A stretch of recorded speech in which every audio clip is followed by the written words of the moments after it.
Hey guys, the Ultimate Fan here, and I decided to deliver this video's bonus clip myself. Truth be told, this video was initially supposed to have me explaining the entire video process of making the 3D Triforce myself, like an actual tutorial video.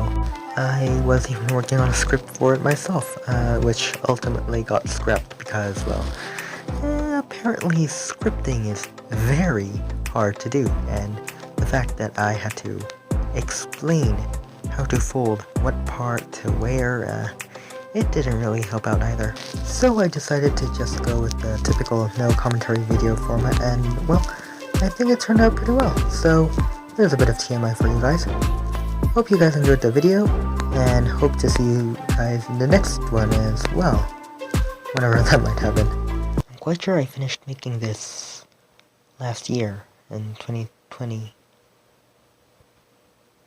And then I started editing late 2020 and finished it today.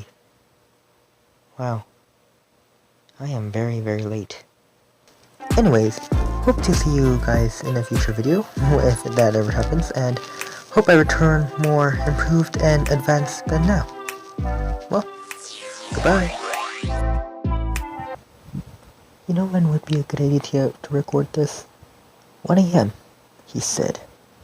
Why do I always choose the worst times to record videos? I sound horrible.